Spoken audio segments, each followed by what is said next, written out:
Welcome back to Forbidden Knowledge News. I'm your host, Chris Matthew. Today, my guest is Raven Keefer. Before I bring him on, just a couple of announcements. You can always get new episodes free on Rokfin, Odysee, and all podcast platforms. Check us out on Rokfin. This is where you're going to get our premium content you can't find anywhere else. You definitely won't be able to find our shows on YouTube. You also get all the amazing content from every creator on Rokfin. Check out all the podcasts that we feature on the Forbidden Knowledge Network. You get those on our website, forbiddenknowledge.news, and follow us on Facebook. Those links are all in the description. Finally, if you're reaching that stage in life where a few of those gray hairs are starting to come in, like me, check out C60 Purple Power. C60 may be the most powerful antioxidant known to man. It's helped me with inflammation, energy, sleep, well-being, and a lot more. You can even get C60 for your pets, so your pets can feel great too. Click the link in the description. You're going to get 10% off your order plus free shipping. Today I want to welcome back to the show Raven Keefer. He is a researcher and contributor to both Wikipedia and indie media at their start, and an expose writer from the mid-'80s through today. He has 2 master's degrees, a doctorate in religious studies, a bachelor's degree in humanities with emphasis on sociology and psychology, and several associate's degrees in various fields. He currently has 23 books in print and has been a lifetime researcher that contributes to numerous YouTube channels, content creators, and independent reporters. Raven, welcome back. How you doing? Doing well. Enjoying the cold. Ah, yes. It's unusually warm here in Colorado this year. We've had like a 90-something% decrease in snow this year, which is very odd. So we're still waiting for our first real snowfall. We had a little bit a few days ago, but, not enough to stick on the ground, which is very strange. But, that global warming, it'll get you. Well, here we normally have like 40s and 50s. Yeah. And I've had hard freeze on the ground for several weeks now. Yeah. Oh, wow. Yeah, we're still waiting for the cold's coming, though. I know it will. But, this is going to be a good time. As usual, every time you come on, we have some fun like we were just talking about. And today's not going to be any different. You sent me some topics that are going to be a lot of fun, like UFO encounters, Bigfoot sightings, lost time, gained distance while traveling, which is a really fun one, and just plain weird shite, as you said in your message, which is always fun to get into weird shite, because that's what this is all about, man. My show is all about the weird shite. So while we're talking about weird shite, your podcast, No Apologies, you have a series in there, Stranger Things, right? Yep. Yes. Well, speaking of Stranger Things, have you had any personal strange encounters yourself with some weird shite that stick out in your mind? The strange encounters, somebody put me up to it, and, I don't have to be drinking or doing drugs. And I said, sure, I'll do that. The thing about it is like the strange encounters, I got 11 hours just under of podcast on it. And that's like 40 plus years of traveling.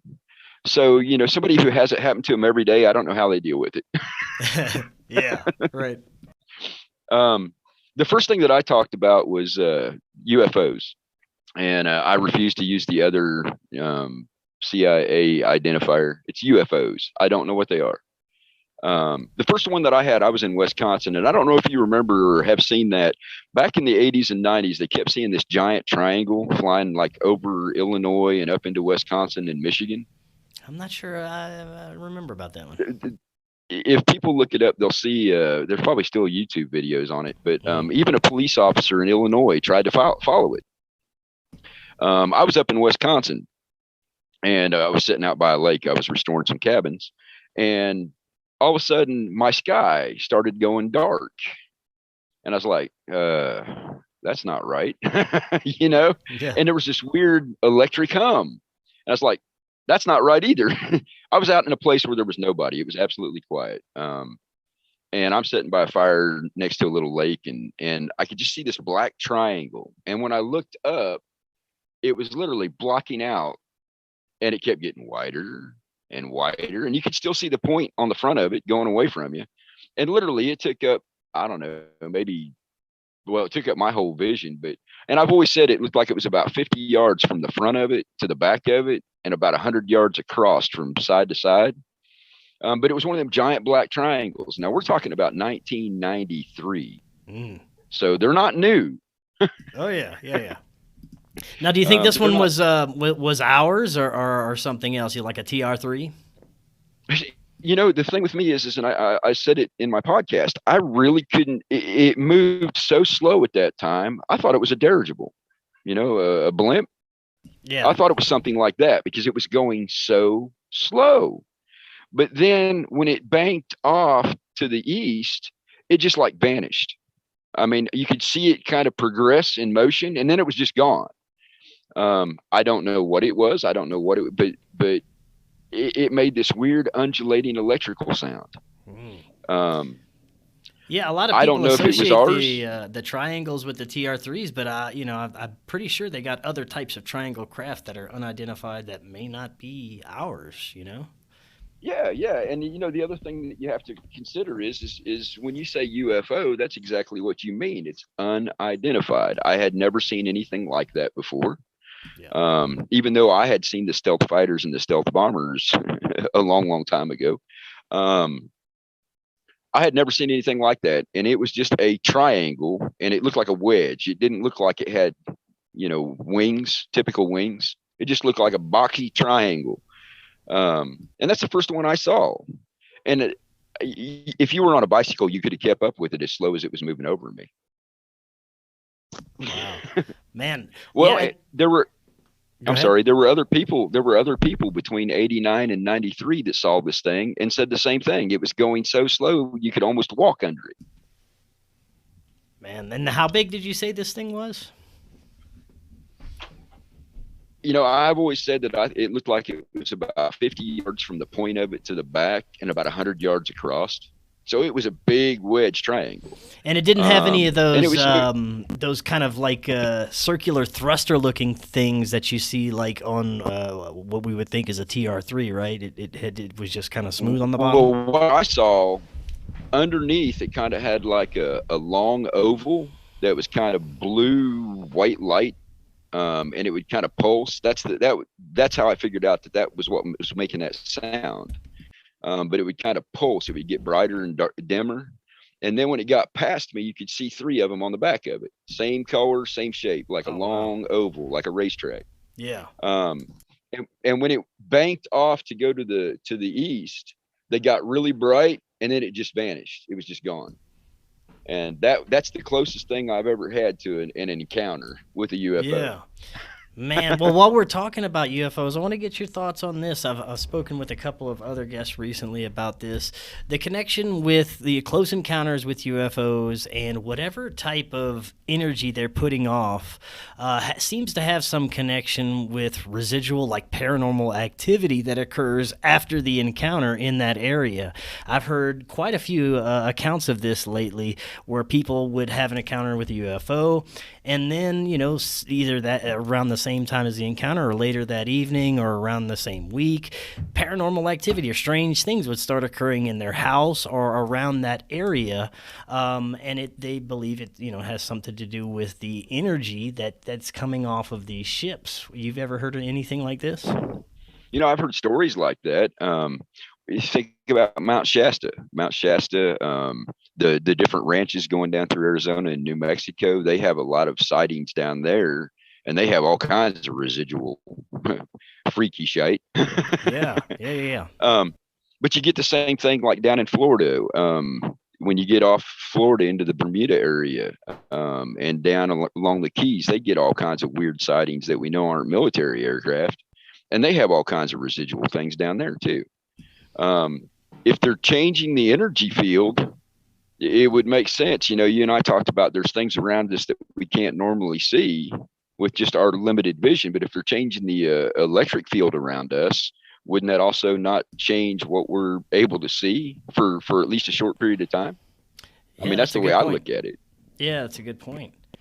Yeah, and I wonder if, maybe it could be also if these things are hopping in and out of our dimensional reality, they could be possibly opening portals, and something could be coming in with it or going with out with them. it, you know? Yeah, yeah. Well, the old stories about the Vimana in India, they could appear and disappear from in front of your face. These are old stories. Everybody says UFOs are new. I'm sorry, them stories from India are quite old. And the Chinese have stories too that these things would just appear in front of you. Unfortunately, they would erase the city that was underneath them, and then they would vanish right before your eyes again. So it's not something that we haven't got historical accounts of. And people and animals behaved strangely before and after these things were seen. Yeah. Man, and there's so much that to look into with this, and so many directions you can go. Like last night with my guest Nathaniel Gillis, we were kind of looking at the more malevolent kind of trickster side of this, the possibilities that it could be some kind of grand intelligence that could change our reality at will, but maybe not for our best well-being, but for whatever its desire may be. Or it could be something, something else that's beyond the spectrum of our vision, that's just teeming with life, that could be, anywhere between, a lower dimensional entity to the highest, whatever you want to call fifth dimensional entities, anywhere from malevolent to benevolent entities that go around the whole spectrum, that some may not have our best interest and some may. So I don't know. It's a deep conversation, and it can go in many different directions. You can look at the fairy lore as well. Yeah. When it comes to abductions and even implants. You look at the work of Joshua Cutchin, where he's talking about the similarities between these fairy blasts that would have kind of strange particulates coming out if lanced, and the similarities between that and alien implants, Oh yeah. Well, you have the stories of the small folk, and it doesn't matter which small folk you're talking about, whether it be Irish or Celtic or German or even Native American. You got those stories about children being taken or adults disappearing into like a burst of light. You have all ranges. You've got people who say, very beneficial things have happened, very malevolent things have happened. It seems like, I go back to what I call this place the holographic humanarium. I don't know if there's an AI controlling it, or if we have, various entities that are messing around. But even some of the Mandela effects that you can't dismiss by doing research, it seems like something is messing with our timeline. Does that make sense? Yes, it does. Yeah, and it seems like we've experienced these or realized these changes occurring only in the past maybe 10, 15 years, and that's been coming out in pop culture. And I wonder if it's more of a collective conscious kind of realization thing where, or one of the 100th monkey effects where, maybe a person on one side of the world will start to realize this and say a couple of things, and it just has this effect to where other people will either start to realize it or manifest it in their lives because they brought it into their reality, Yeah, well, I've had a lot of people here in the last couple of weeks telling me that they're getting very intense memories of their past, and at first it seemed like it was muddied, and then all of a sudden it became so intense that they had the smells and they could hear the voices of the people that they were with when they were younger. It became a very intense memory. I've experienced myself over the last couple of weeks. And I don't know if that has something to do with the fact that a lot of us have separated ourselves from MSM and all the rhetoric and propaganda, and we're just not buying it. Whereas the other people who aren't noticing the changes and aren't embracing the history that they have are the ones that are being, well, for lack of a better word, they're being TV programmed. Yeah, the programming is thick right now, and I wanted to. I didn't want to get too deep into this right now, but I do want to touch on this for a minute. Yeah, I we want to won't touch go on into the. that. I want to touch on the different timelines that people are on for a second, because it's pretty obvious how brainwashed half of our society is. Well, I'd like to think it's less than half, because I think a lot more people are coming around. But even the area I'm in is completely divided with, mask-wearing individuals living in fear, and other people like myself who aren't participating and are just living their lives normally. And I find it amazing that how quickly this split has occurred, and I'm wondering where it's going to go from here, especially with the amount of people waking up every day and realizing that they've been lied to, and coming around to the trickery going on. Well, my thing is you can see a very wide split from the beginning of this between the people who were taking in all the propaganda and the rhetoric and all the opinions and mouthpieces. Their fear and anxiety levels skyrocketed. I mean, the mountains behind you are not as tall as their fear and anxiety stacks were. And then those of us who were doing the research and talking to other people outside of those little boxes, we've just gone on with our lives, laughing and joking and having a good time and doing our research. No fear, no anxiety. And you can very, very definitely see a split between those who are taking in all that broadcast and those of us who refuse to. Oh yeah, it's a major split right now, and I'm hoping that the gap will keep closing when it comes to people waking up and on the upswing of consciousness. Me as well. But I want to get back to some weird shite here. Yes, let's go to missing time. Whenever I was growing up, man, I'd never had any paranormal encounters that I can remember. I've never had any strange, unexplained things happen to me that I can remember. But one thing that I do know is I've had a hell of a lot of like my whole childhood. I can't remember a damn almost 5 years of my childhood, maybe more, and I don't know what happened. I don't know why these memories are missing. I don't know if anything traumatic happened to me, but as far as missing time, I have a lot as a child, and I don't know if that's a normal thing. I've heard a lot of people just don't remember a lot of their childhood, but for me, it's like years that I can't remember, and I find that very odd. And I did some drugs as a teenager, but I don't think I wiped out that many brain cells to where it wiped out 5 or 6, 7 years of my childhood. But you never know, you never know what could happen. But it's that's the only thing that in my life that I can't explain before my own experiences recently. For you, have you ever experienced any missing time or heard any profound stories that you'd like to bring up? For me, I have 3 cases where I can absolutely say that I lost time. People talk about these humanoid figures that look like they're in the Predator's cloaking. You know what I'm talking about? The movie Predator. Yeah. Oh yeah. He's up in the tree, and you can kind of see his outline. Kind of shiny outline. Yep. Yeah. And I've noticed that more people are talking about them today too, by the way, seeing them and experiencing them. But when I was a kid, I was about 11, 12 years old. And where I grew up, we hunted squirrels and rabbits and things like that. Yeah. And I had gone out to the fields along where the old berry vines were at, because that's where the rabbits were. And I took my air rifle with me. And my granddad had an old stump up there he'd sit on, and he'd watch for deer, and he'd scout. And I went up there and sat on his stump, and I'd snuck some of his lucky strikes out with me. I sat down to have a cigarette.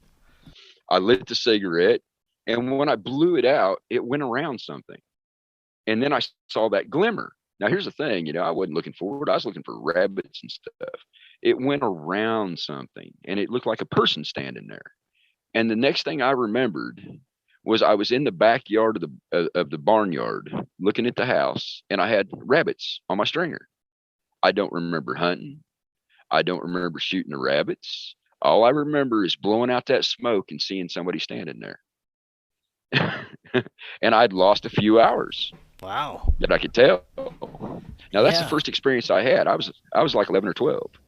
The second time I lost time, I had lost my late wife, and I was doing what the Aboriginals call walkabout. I was going and visiting friends. I was hitchhiking, and sometimes I'd ride a bus, and I was going and visiting friends I hadn't seen in years. I was up in Presque Isle, Maine. I was down at the Florida Keys with a friend of mine that deep sea fishes. But I decided I was going to hit the West Coast, and I went up around Shasta. Well, I come out of Susanville, California, heading up and over towards Redding, and I saw this guy standing on the side of the road. And this is the whole thing fits together. I saw this guy standing on the side of the road, and I thought, well, what the hell? I'll walk over and see what he's doing. And he looked like he was hitchhiking too. He was wearing the most odd clothes. We're talking about the early 2000s, and he is dressed in like 1970s winter gear. You know, the old brown coat with a fringe around the sleeve. Yeah. The fake wool inside of it. He's got a brand new pair of boots on that looks like they have never been worn. There's no crinkles on the top of them. It's those yellow ones that you wear for like construction. Yeah. No crinkles on the top of them, no dirt. They look like he just put them on out of the box. His pants are too short for him. I can remember all these details. I can't tell you what he looked like other than his hair was white. Wow. I said, "Hey, I got some coffee on me. You want some?" And I gave him a cup. And we ended up having to camp up there on top of the hill off the road that night because we didn't get any ride. The next day we got a ride, and we hitched down, and we ended up getting snowed in up there at one of these fishing camps, and we rented a room, and I know we were there for 2 nights.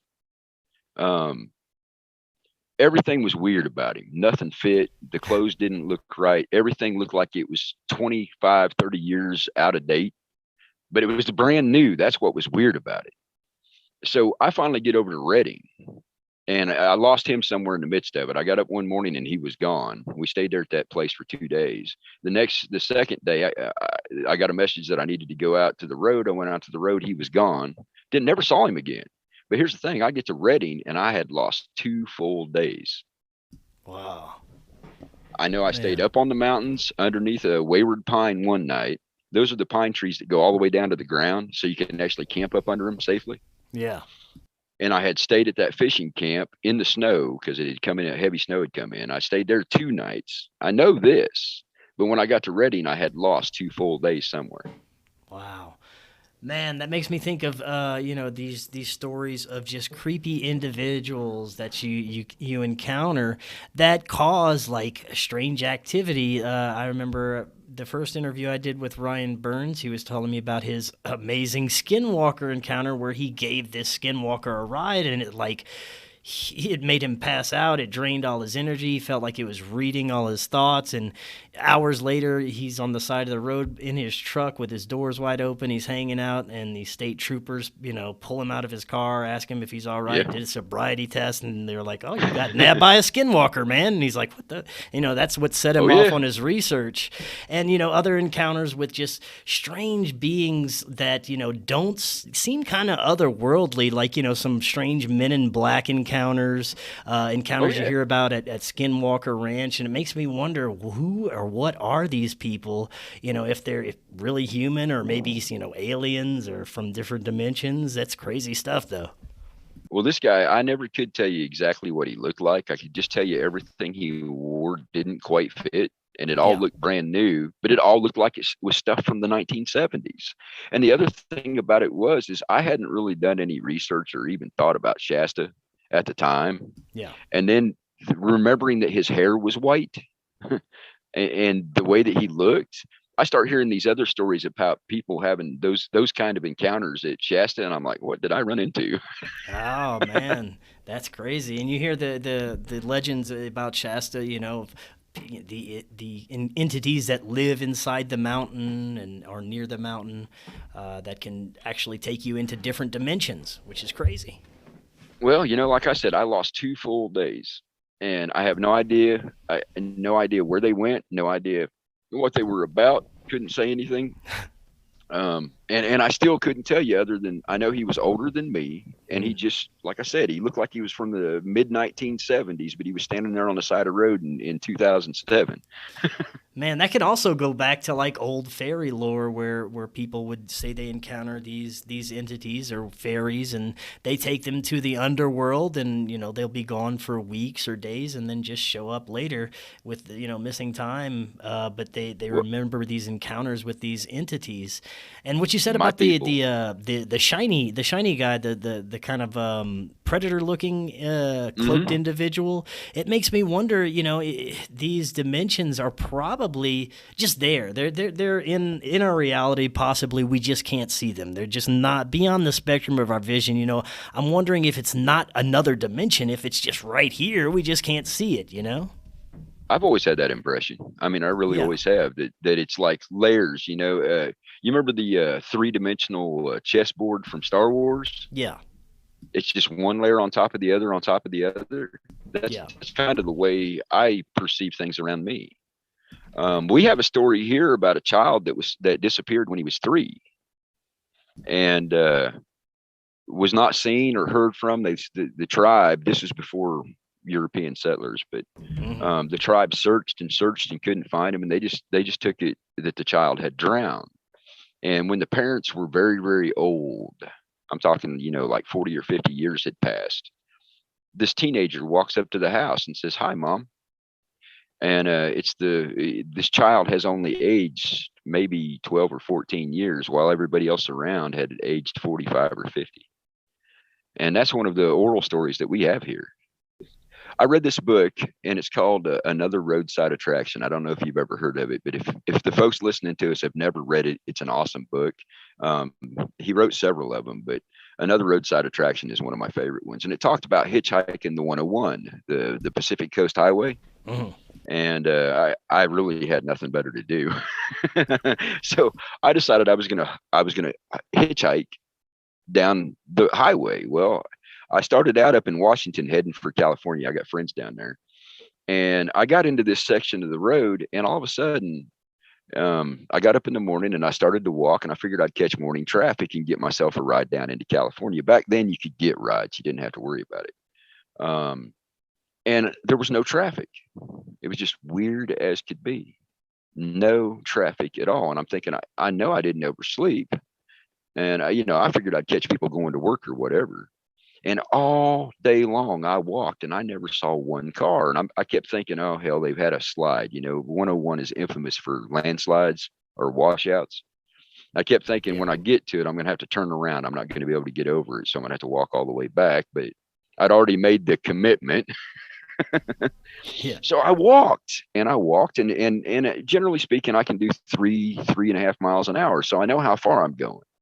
And I'd made my regular stops and so forth and so on. And all of a sudden I saw these green signs, highway signs. Yeah. And I saw I'd reached a 4-lane, and I'm thinking, man, that's not possible, because I shouldn't have been able to walk more than about 30 miles. And I knew where I was at, and it was about 45, 50 miles. There's just no way I could have walked it, period. Wow. If anything, I would have been shorter distance, but I still haven't seen any traffic. And that's what's really freaking me out, is because I've reached this 4-lane section of the highway, and I don't see any cars. So I slide off to the side of the road, and I get my water bottle out, and I pull out my Rand McNally, and I'm looking at it, and I know I'm where I'm at. And then all of a sudden I get this weird flash, and I don't know how to explain it other than, how when a car will go past you and the sunlight reflects off of its windshield. Yeah. I got that weird flash, and then all of a sudden the car just flew by me. And then there was a car going up the ramp that I hadn't seen, one coming down the ramp. There were cars everywhere. Huh. I don't know where I had been all day, but I had made about 15 or 20 miles further than I should have been able to walk. Yeah. And I had done it completely away from any traffic. I was in a completely different space or time or something. I don't know. The only thing I can say is when I got that big bright flash, is when all of a sudden all the cars and everything were there again. Man, that makes me think of like missing 411 type stuff where people, just disappear for a while and come back. And I was at the UFO conference last year, and Trey Hudson from the Meadow Project Yeah. he gave an amazing presentation where he actually showed his team going into and out of a portal, like disappearing from existence and then coming back into reality.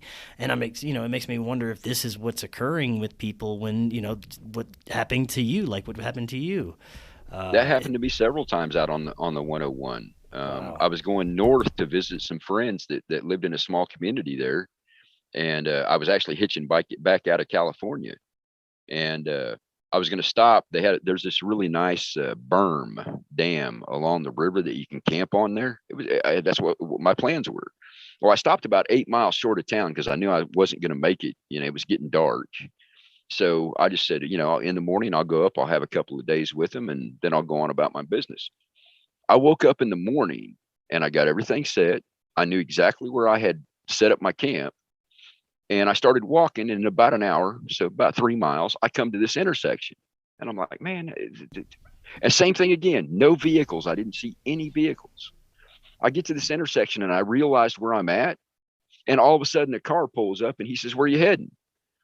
I had somehow skipped while I was asleep. I had gone from where I had camped 8 miles south to about 12 miles north of where I intended to stop. Wow. And I didn't get up in the middle of the night and walk. Yeah. And it seems like something about that area does that to you. Yeah, man. They have areas of high strangeness, but I think everywhere has the potential to have this malleability to change on us. It makes me think. I was driving down the street a couple of weeks ago. I was actually driving down the freeway, and I had the Rocky Mountain Range to the left side of me, and it was just the plains to the right. And I was looking at the Rockies, kind of driving, and I glanced over to the plains on the right, and the mountains were there for maybe a few seconds. And I'm like, what's going on? And I just kind of, shook my head and looked back, and they're gone. And it was like, they were kind of holographic looking. And I'm pretty sure this has happened before, like, after you stare at something for a minute and you look and it kind of just pops in there. But this looked like, more physical than holographic. And it kind of took me for a second. And it made me think about, if what we're perceiving as reality, if I saw the mountains there for a second, were they really there for a second, or was it just my perception of the mountains? It makes me think about things like that. And I know that, our reality is a lot more malleable than we were like to be told. Well, I often wonder if it's we get into a meditative state and don't realize how deep that we've gone, and we're actually kind of melding into another level. That's what monks, that's what Qigong practitioners do. They actually harvest that energy. It makes you wonder, because you're walking down there like me. I was doing a walkabout after my wife died, and I was pretty much in a meditative state. I was trying to find friends, and I was trying to find myself. And I'd get into that meditative state while I was walking, thinking about things and doing your own mental work. And you kind of fade off. I don't know if that's the right word to use, but you kind of fade off of this reality into your own space, and maybe you're kind of blending two levels. Does that make sense? Right. Yeah. Yeah. I know exactly what you're saying. Yeah. That's crazy stuff. Either that or your energy's changed and you're actually on a different level. Yeah, I think that's actually occurred for me too. During my contact experience, when I had the perception that I was looking out on a ship, it felt like my whole frequency changed, and I think that what happened is or whatever I was interacting with was able to adjust my frequency or help me to adjust my frequency to perceive. Mm-hmm. That dimension that I was interacting with these entities. So that's another very interesting aspect to consider. Well, the yogis, the old ones, not the new. There's some real gurus, but there's a lot of frauds out there. People need to be aware of that. But some of the old ones talked about the elder beings, helping them to pass through a doorway or a gate and see possibilities. So, it is very, very possible that the contacts that we've had, and other people have been a bridge trying to wake people up or to show us things that we need to know. It's like you changed your life afterwards. Yeah. My life changed dramatically after that encounter I had as a 11 or 12-year-old. It did. It changed dramatically. And then it changed again after my after my travels out on the West Coast. Yeah. Is it possible that they're prodding us into the directions that they want to go, just like they prod the other ones in the bad directions? I think that there is definitely something to that, because it's not only, stories like yours or mine, but many people who kind of seek these experiences and then it happens for them. They're really never the same, at least in none of those that I've spoken to that have had these genuine experiences. It changes them in profound ways. And, even for myself, and I want to keep seeking, not only what is behind that, what's happening, but, more knowledge about everything and my existence and, trying to be the best of what I'm supposed to be here in this incarnation. And I think that happens for a lot of people. Well, I had a very strange experience just this fall. Back to these predator outlines. I was down. I got this place that I like to go to down by the river. I was joking about the girl in the microkini, but yeah, I spotted that. But Oh, yeah. I like to go down there and smoke.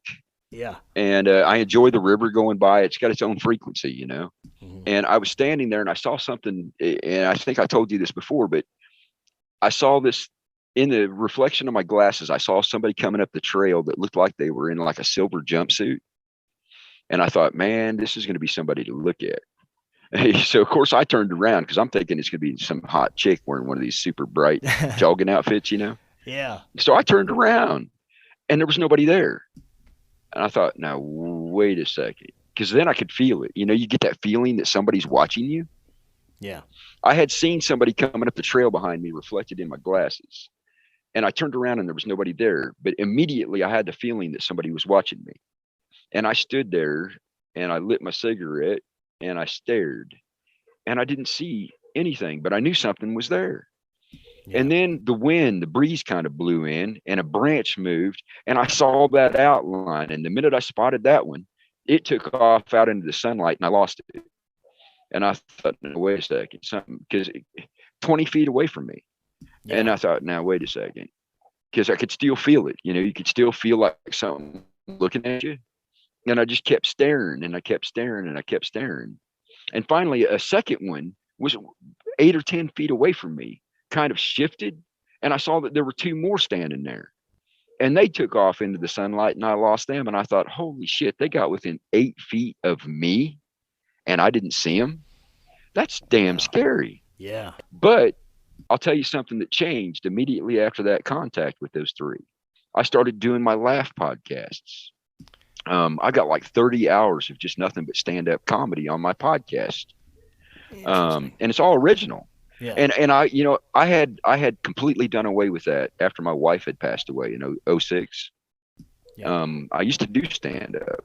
I used to do small clubs and stuff like that. And it wasn't in me anymore after she died. Does that make sense? Yeah. Yeah. It just wasn't there.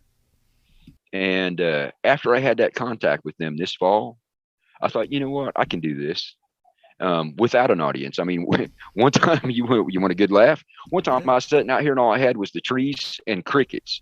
Now, the last thing you want to hear is crickets when you're doing comedy.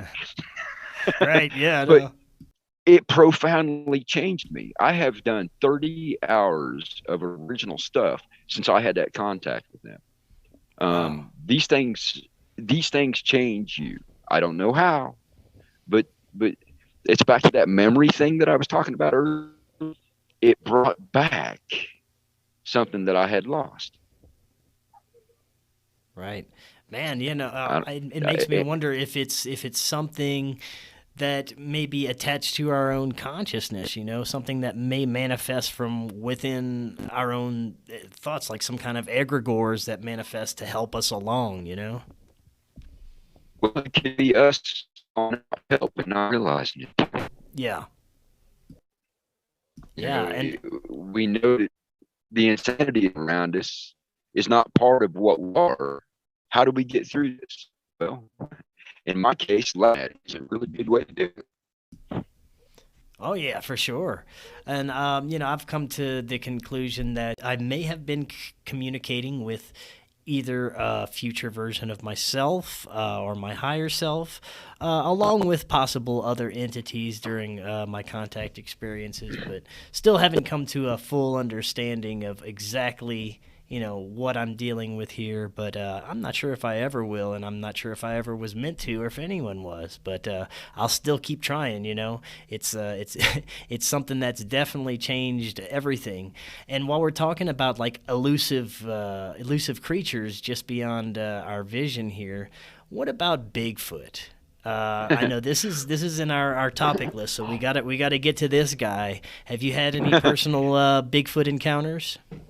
I have had 5. Oh man, You know, 5. but the first thing I got to say is, Bigfoot was a marketing thing, and I'm not sure exactly why they did what they did. Obviously they have big feet, but that whole Bigfoot thing, the old term in the Americas is Sabe. It's spelled 2 different ways: Sabe and Sabae. And believe it or not, that's a Persian or Mediterranean word. A lot of the tribes here call them Sabe. Now we call them foot. Do you see a foot? Yeah, I saw a foot. That's what we call them. Yeah. But for me, the first experience that I had, I was out in the Pacific Northwest. My late wife and my son and I were sitting there and watching a movie, and the place that we were staying at had windows way down the floor. And we had the TV sitting in front of the windows, and it was about maybe 4 or 5 feet off the floor. And all of a sudden, this thing stepped around the corner and walked right in front. The whole end of the house was glass. It walks right past. Its head is about 3 feet above the TV, which means it was about 9 feet tall. And it just kind of turns its head and looks at us as it walks by. You know how you would if you were looking at something in a window or something? I Yeah. guess we were in the window at that point, but it just kind of turned and looked at us as it walked by, and then it just was gone. It was the weirdest thing because you'd think that you'd get all excited and you'd want to go outside and look, and we were just as calm as could be. It was just weird as I'm a hunter. I want to go out and see what it was. No, I just kind of sat there, and about 10 minutes of the movie plays through before either any of one of the 3 of us do anything. I Wow. looked over at my late wife and I said, "Did you see that?" She goes, "Uh-huh." I looked at my son, who was about 13 or 14 at the time, and I said, "Did you see that?" And he goes, "Uh-huh." I said, "Wasn't just me." And we were so, I don't know what these things do to you. We were so unconcerned about it. We rewound the movie to where we had stopped being able to watch it and started it again. Wow, man. Just completely unconcerned. Yeah. It was so weird. The second time I had it to happen to me, I was here in the Appalachians at my house, and I had fallen asleep in my recliner. I don't know how many people do that, but I'd fallen asleep in my recliner, and something woke me up. It was like it was almost like if you have a dog, it'll jump up on your lap. That's what it felt like. And I opened my eyes, and I'm looking out through my window, and there's this huge one standing there. And I say huge. The only way I've ever been able to describe the one that I saw was it kind of reminded me of Kevin Nash, except for covered in hair. I mean, that's the only description I can give you. It had more of a Native American nose and a little bit rounder jaw. But I mean, it was that size. And it was just looking right in my eyes. And I couldn't look away. No matter what I did, no matter what, my brain just kind of stopped for a minute. And I'm just staring at this thing's eyes, and all I can tell you is they were the most beautiful sky blue eyes I've ever seen in a person. You could see his nose and his mouth. The hair stopped at the forehead, went down the side of the head and connected to the hair on the ears. but it just stood there for what seemed like forever to me. And then it dawned on me I wasn't breathing. um, I mean, literally, it dawned on me I wasn't breathing for whatever reason. And I thought, man, if I don't close my eyes, I'm not going to start breathing again. And I literally closed my eyes, and I don't know how long my eyes were closed. I couldn't tell you. But when I opened my eyes, it was gone, and I was breathing again. Wow. And the weirdest thing about it is I've got two wolf hybrids out in my yard that if we had a squirrel in the yard, they would not tolerate it. And they were still laying out on the porch, out cold, as if nothing had ever been there. You know, and I just had this, the only sense that I ever got from that encounter was, we're here. And we know you're here. I don't know how to explain that. That's so you didn't get any sense of malevolence, or you didn't have any fear from any of these creatures? No, I've never had any sense of fear or malevolence. The one that I saw standing outside my house, I got up on a ladder that was 9 foot and had my son, who was like 16, 17 at the time, laying back in my chair. And I said, when my head is level with this door frame or this window frame at the top, you tell me. And I was about 2 feet above my 9 foot ladder. So I'll tell you how tall he was. And he took up the whole window, and it was like a 38-inch wide window. And it was just, but I never got the feeling. It was just like, hey, we're here. And we know you are. Now, what they are and what they were referring to me as in that communication, but it wasn't even really people talk about hearing things in their head. I never really heard anything. It was just like a recognition. Yeah. It was reminding me that he was here, and for some reason he knew I was here. Yeah, for some reason, I think these things are not just some kind of lost hominid or lost ape, that they have something much more mystical that we really don't understand. I don't want to say paranormal, but, maybe it's even some kind of, ancient technology or future technology or something they can manipulate naturally that we don't know about, something they've evolved to do that we haven't, some people are coming to the conclusions that they're the ancient ones, the ones that were before us. But everyone I've ever seen, the faces look human. They don't look ape. They don't look anything odd. They just look like people that are covered in hair. Yeah. Massive. The other ones I saw weren't too far from you. You know where Trinidad's at, right? Trinidad. Yeah, I was out there. I was out there towards Wall, and we passed through there last month. Yeah, that's a beautiful place down there. Yeah, definitely. It's amazing. But anyway, I was down there by Wall, and I was working on a job, and I had to go up through the valley there, and I saw something up on the hill, and I thought it was 3 really big brown bear. You know how that is down there. And that's what I thought it was. So I stopped my truck and I got my binocular out, because that's what I like them better than binoculars. But I got my binocular out and I was looking, and I'm like, holy crap. And there was 3 of them, one really, really big one just a little bit smaller, and one that if you were, a normal family, you would say it was like the teenage son or teenage child. Yeah. There was 3 of them. And I was like, holy crap. I didn't know they were down here.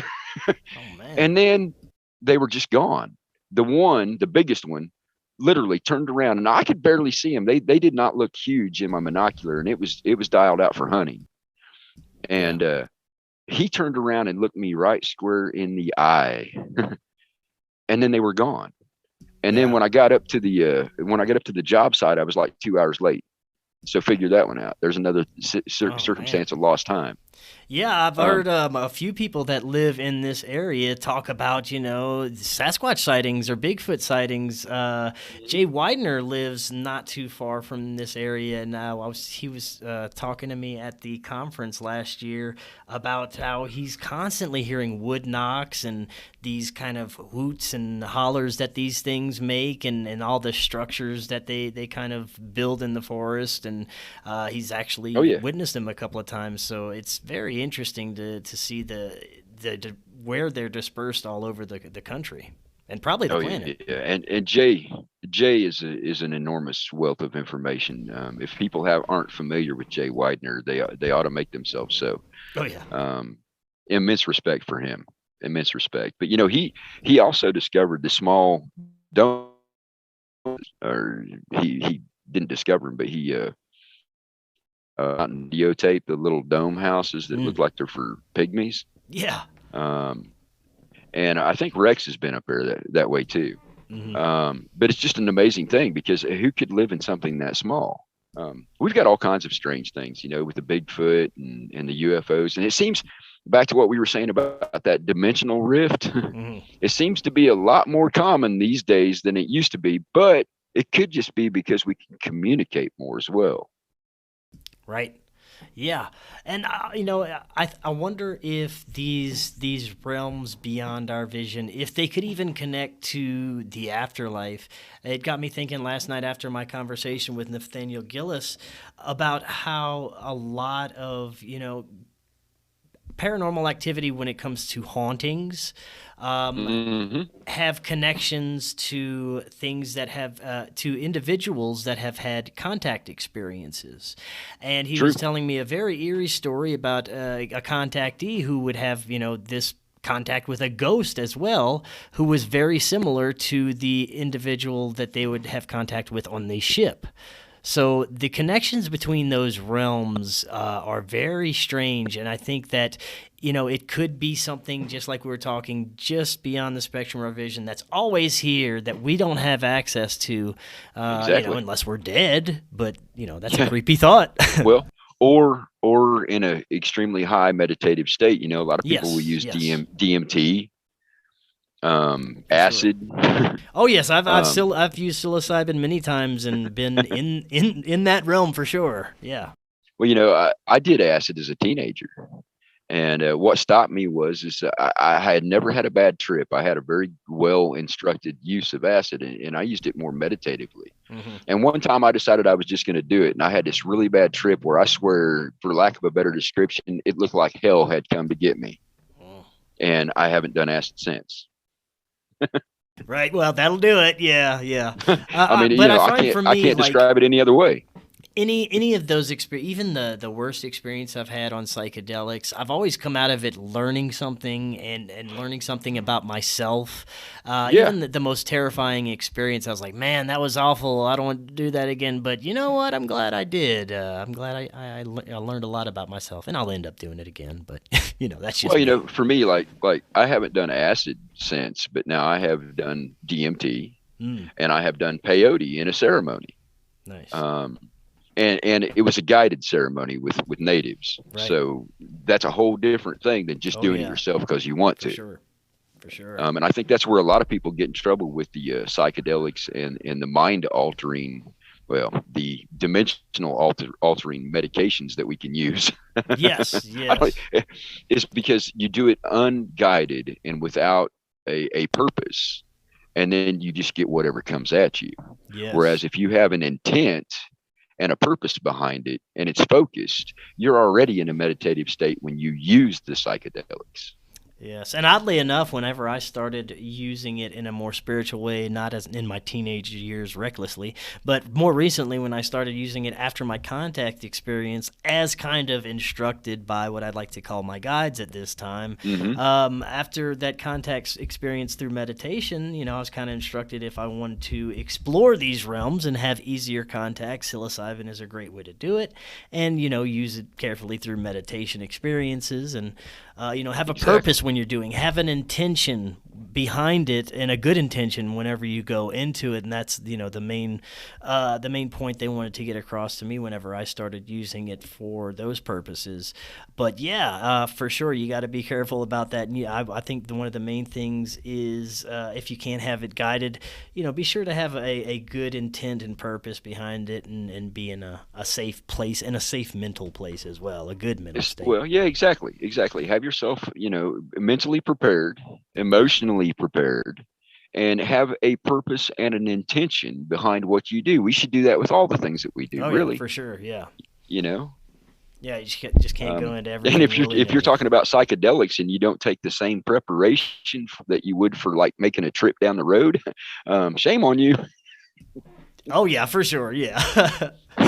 Now, before we close out, I want to get a little deeper into the Bigfoot talk. We were last time you were on, we kind of touched on this. These ancient accounts of these warrior type creatures that were kind of like Bigfoots, and I forget what you called them. I think you mentioned it earlier in the show. Sabe.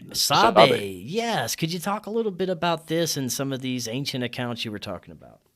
Well, if you go back through, there's a lot of people that we have some texts that have got through, like Herodotus is a very, very good example.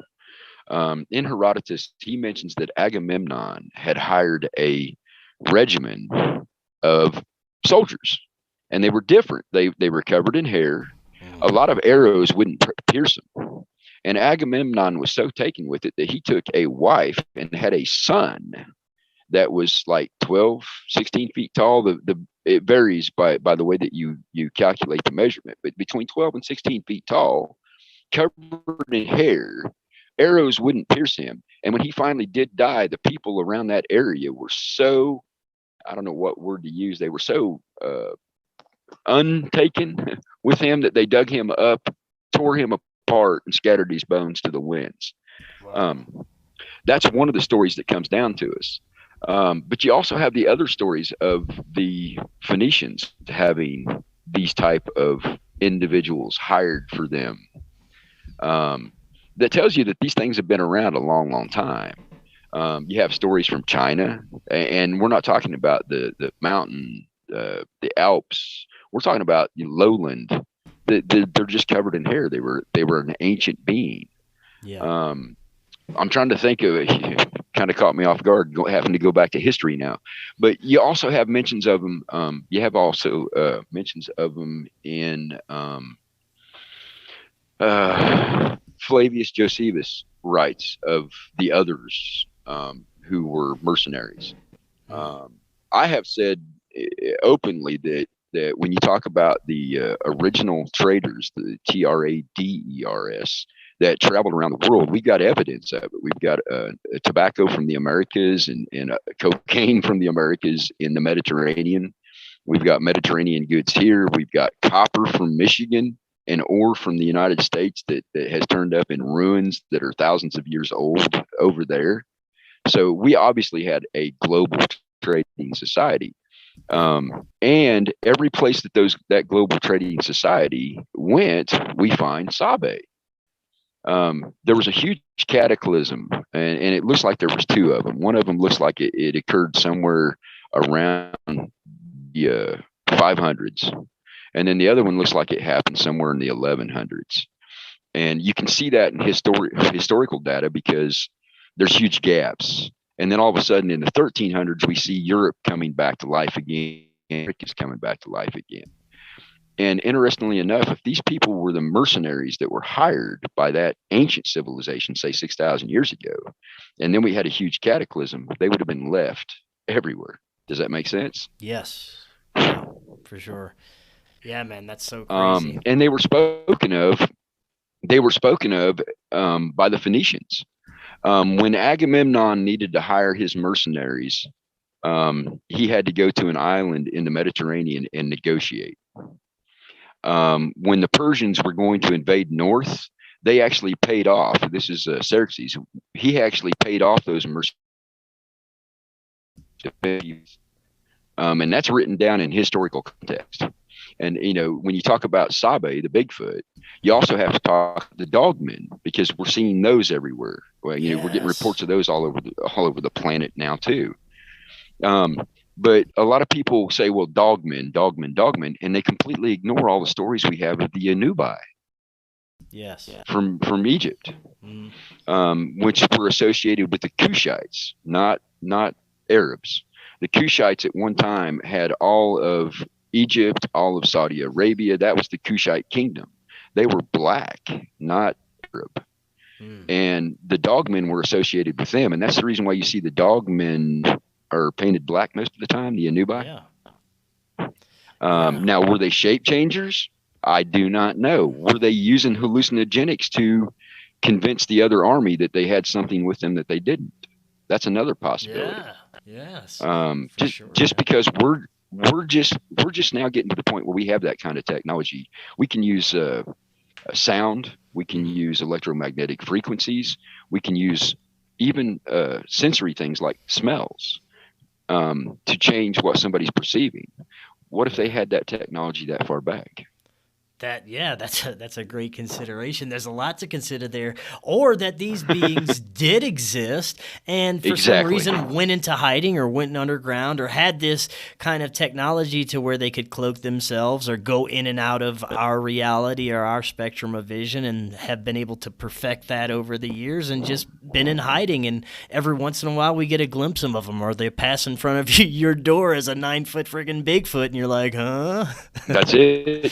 Yeah. Well, and my thing is we have the stories. We can go back to the Indians again with the stories of the Vimana that could just appear and disappear right in front of your eyes. Yeah. Technology that long ago, I don't think that those people left. There is nothing in the ancient writings that say those people left. It says that they removed themselves from the sight of mankind. Right. Now that is a very, very distinct way of writing it. Mm-hmm.